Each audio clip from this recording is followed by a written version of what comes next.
थे किसान, उनके चारों तरफ आकर के खड़े हो गए थे और बारी बारी कह रहे थे कि हम टिकैत साहब को गिरफ्तार करने के लिए आए हैं। और टिकैत साहब भी अपनी तरफ से लोगों को संबोधित करते हुए कह रहे थे कि हमने किसी तरह से विरोध नहीं करना, पुलिस के लिए रास्ता बना करके दो, मैं गिरफ्तारी देने के लिए तैयार हूं। लेकिन साथियों, हैरानी की बात थी, जो काम प्रशासन का है, जो काम सरकार का है, भारतीय जनता पार्टी ने अपने यहाँ के एमएलए को सैकड़ों की संख्या में बदमाशों को साथ लेकर के इसी पुल के नीचे, जिन्होंने यहाँ के डीएम को और एसपी से कहा था कि अगर आप इनको यहाँ, पहले तो आप इनको यहाँ से हटाओ, अगर आप नहीं हटाओगे तो वो बदमाश किस्म का एमएलए अपने साथ हथियारबंद लोग लेकर के जो यहाँ आया था, जो कह रहा था कि अगर आप इन्हें नहीं हटाओगे तो फिर हम इनको हटाने का काम करेंगे। मैं आज उत्तर प्रदेश के मुख्यमंत्री जी से कहने के लिए आया हूं कि मुख्यमंत्री जी, इस किसान के साथ बातचीत के जरिए तो आप इस आंदोलन को खत्म कर सकते हो, लेकिन आप अपनी पार्टी की, अपनी सरकार की तरफ से कहीं कोई दबंगई दिखा करके, कहीं कोई लाठी और डंडा दिखा करके, बंदूक दिखा करके अगर इस किसान आंदोलन को कुचलने की चेष्टा करोगे, अगर इस किसान आंदोलन के साथ कोई छेड़खानी करोगे, तो यहाँ केवल उत्तर प्रदेश, हरियाणा और पंजाब का किसान नहीं, बल्कि पूरे देश का किसान आकर के जहां आपकी सरकार का तख्ता पलट करने का काम करेगा, वहीं किसान अपनी इस लड़ाई में केंद्र की सरकार को कृषि के तीनों काले कानूनों को खत्म करवाने के लिए, इन कानूनों को न केवल खत्म कराएगा, बल्कि इस देश का किसान कैसे खुशहाल हो, इसके लिए केंद्र की सरकार को नए कानून बनाने पे मजबूर कर देगा। देश के प्रधानमंत्री ने सत्ता में आने से पहले कहा था कि अगर मेरी पार्टी सत्ता में आई तो उन्होंने कहा था कि मैं किसान को खुशहाल कर दूंगा, किसान का कर्जा माफ कर दूंगा। वायदा किया था प्रधानमंत्री ने हमारे से कि आप हमारी सरकार बनाने का काम करो, हम किसान की खेत की फसल के लागत मूल्य से 50% आपको ज्यादा देंगे। वायदा किया था इस देश के प्रधानमंत्री मोदी ने कि हम स्वामीनाथन की रिपोर्ट को लागू कर देंगे। ये भी कहा था कि अगर किसान के साथ कोई अनदेखी करेगा तो फिर मेरी जिम्मेवारी होगी उस सरकार को मजबूर करके किसान को समर्थन मूल्य पे 50% ज्यादा दे करके उसकी फसल के दाम देने का काम करूंगा। लेकिन हैरानी की बात है, इस कोरोना की आड़ के अंदर जब देश जो है आर्थिक तौर पे कमजोर हो रहा था, जब हमारे देश के अनेक नेताओं ने, अनेक मुख्यमंत्रियों ने प्रेस के माध्यम से ये बातें कही थी कि आज हमारे पास आर्थिक रूप से दिक्कत है, आज इस कोरोना की महामारी में जो कारखाने बंद हो गए, जो स्कूल और कॉलेज बंद हो गए, आज छोटी छोटी दुकानें बंद हो गई, उसकी वजह से हमें बड़ी परेशानियों का सामना करना पड़ रहा है। लेकिन साथियों, उस वक्त में अगर इस देश को किसी ने आर्थिक रूप से मजबूत किया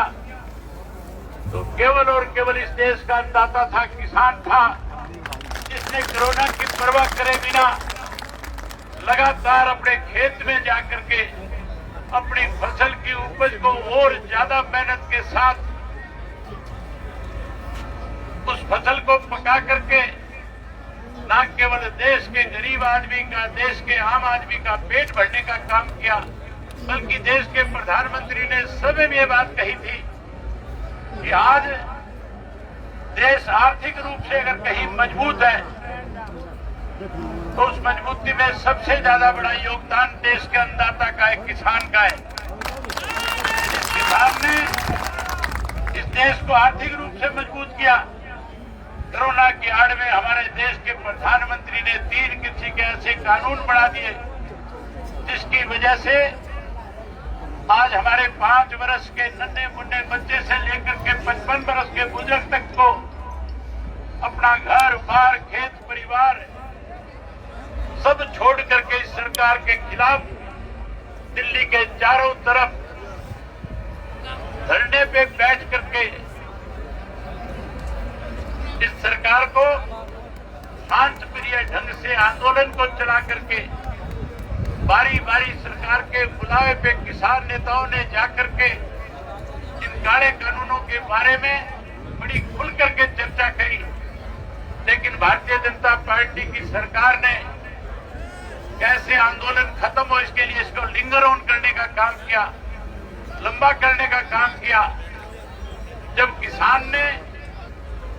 लिंगर ऑन होने के बाद, लंबा होने के बाद भी कहीं विचलित नहीं हुआ, कहीं उसने अपने जिम्मेवारी को किसी किस्म की कमी नहीं आने दी, तो केवल उनके ऊपर ये आरोप लगाया गया। इस आंदोलन में तो ऐसे लोग इसका हिस्सा बन गए जो उग्रवाद से जुड़े हुए हैं। किसान को खालिस्तानी कहा गया, किसान को उग्रवादी कहा गया। इस देश के किसान के खिलाफ जो नेता हमारे थे, जो इस आंदोलन को चला रहे थे, इस दिल्ली की सरकार ने 26 जनवरी के दिन जहां गणतंत्र दिवस की परेड के साथ एक पर्व के रूप में जिसे मनाते हैं, उस दिन हम तो इसको पर्व के रूप में मना रहे थे, लेकिन भाजपा वाले साजिश रच करके किसान के खिलाफ डकैती के, चोरी के, लूटपाट के मुकदमे जारी कर रहे थे। किसान किसी के डकैती करता नहीं, किसान कभी किसी के साथ पहले छेड़खानी नहीं करता। मैं सरकार से कहने के लिए आया हूं, आप लोगों को आश्वस्त करने के लिए आया हूं, बताने आया हूं। हरियाणा का एक एक व्यक्ति जिस सरकार ने आपको छेड़ने की कोशिश करी है, जो आज आपको दबाने और कुचलने का प्रयास कर रही है, सरकार को चेताने के लिए आए हैं कि किसान पहले किसी को छेड़ता नहीं। अगर किसान को कोई छेड़ने की कोशिश करता है तो किसान उसको छोड़ता भी नहीं। हमने बहुत सारी ऐसी सरकारें देखी है जिन सरकारों ने किसानों के खिलाफ इस तरह की भूमिका निभाने की कोशिश करी। उन सरकारों को भी सत्ता से सत्ता मुक्त होना पड़ा था। आज अगर किसान के साथ भारतीय जनता पार्टी की सरकार इस किस्म की कानून बना करके उसको दबाना चाहती है, खत्म करना चाहती है, तो मैं एक बात खुल करके कहना चाहूंगा प्रेस के साथियों से, जिस दिन भी लोकसभा का चुनाव होगा, जिस दिन उत्तर प्रदेश के अंदर विधानसभा का चुनाव होगा, या जहां जहां भारतीय जनता पार्टी की सरकारें हैं, जहां जहां पे आज ये हुकूमत में बैठे हैं, वहां जब भी चुनाव होगा,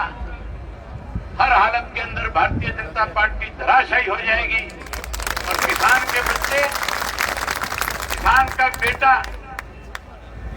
उन प्रदेशों में मुख्यमंत्री के पदों पे बैठ करके किसान की समस्या को दूर करने का काम करेगा। ये देश किसान का है। इस देश को जब भी कहीं किसी मुल्क में जाकर के चर्चा होती है तो कहा जाता है कि भारतवर्ष अकेला एक ऐसा देश है जो केवल कृषि पे निर्धारित करता है, जिसे कृषि प्रधान देश माना जाता है। साथियों, देश के राष्ट्रपिता महात्मा गांधी ने जब देश आजाद हुआ था तो कहा था इस देश का भविष्य जो है गांव के बीच से होकर के जाएगा। जब इस देश का किसान खुशहाल होगा तो ये देश खुशहाल होगा। आज इस देश के किसान को मारने की साजिश रची जा रही है। आज उसे खत्म करने के लिए इस तरह के काले कानून बनाए गए कि कल वो अपनी भूमि बेचने पे मजबूर हो जाए, कल बड़े बड़े कॉर्पोरेट हाउस जो है उसकी जमीनों पे कब्जे कर ले, कल वो अपनी फसल की कीमत अपनी मर्जी से तय करने की बजाय सस्ते में उन पे बेचने को मजबूर हो जाए। लेकिन शायद इस सरकार में बैठे लोगों को इस बात का अंदाजा नहीं है कि आज देश का किसान जाग चुका है। आज इस देश के किसान के घर में पैदा हुआ नौजवान बच्चा जो पढ़ा लिखा है, जो इस बात को अच्छी तरह से समझता और जानता है कि किस तरह से सरकार आज तेरे को राजनीतिक तौर से और किस तरह से तेरे इस खेती के कारोबार को तेरे हाथ से लेकर के पूंजीपति के हाथ में देना चाहती है। आज इसलिए लाखों बच्चे जो है इस आंदोलन का हिस्सा बने हुए हैं। जहां हमारे नौजवान बच्चे इस आंदोलन का हिस्सा है, वहीं हमारी माताएं और बहनें भी लगातार इस आंदोलन का हिस्सा बढ़कर के आज किसान की ताकत को केंद्र की सरकार के सामने जाकर के खड़ा करने का काम किया है। मैं एक ही बात कह करके अपनी बात समाप्त करूंगा। मैं यहाँ बैठे जितने भी संयुक्त मोर्चा के लोग हैं, इनसे विश्वास दिला करके जाता हूँ कि जहाँ आपको हमारी जरूरत होगी, जहाँ आपका पसीना बहेगा, वहाँ अपना खून बहा करके भी किसान के साथ हो रहे अन्याय को खत्म करवाने का काम करेंगे। यही बात आपके बीच में साथियों कहने आया था। प्रेस के साथियों से कहूंगा कि हरियाणा प्रदेश का एक एक बच्चा जो है आज इस आंदोलन में किसान बन करके, आज ये लड़ाई किसान की नहीं, आज तो कर्मचारी भी आपके साथ है, आज व्यापारी भी आपके साथ है। आज साथियों छोटे छोटे दुकानदार जो कहीं अपना छोटा मोटा सामान बेच करके अपने बच्चों को पालने का काम करता है, वो भी आज आपके साथ है। ये आंदोलन पूरे देश का आंदोलन है। ये आंदोलन विश्व का सबसे बड़ा आंदोलन है। आज पूरी दुनिया की निगाहें आपके ऊपर लगी हुई है। मैं उम्मीद करूंगा कि पूरी दुनिया जहां आज आपको सपोर्ट कर रही है, आप इस आंदोलन को शांति प्रिय ढंग से चला करके केंद्र की सरकार को मजबूर करने का काम करोगे। आपने मेरी बात सुनी, आप सबका बहुत धन्यवाद। वाहेगुरु जी का खालसा, वाहेगुरु जी की फतेह।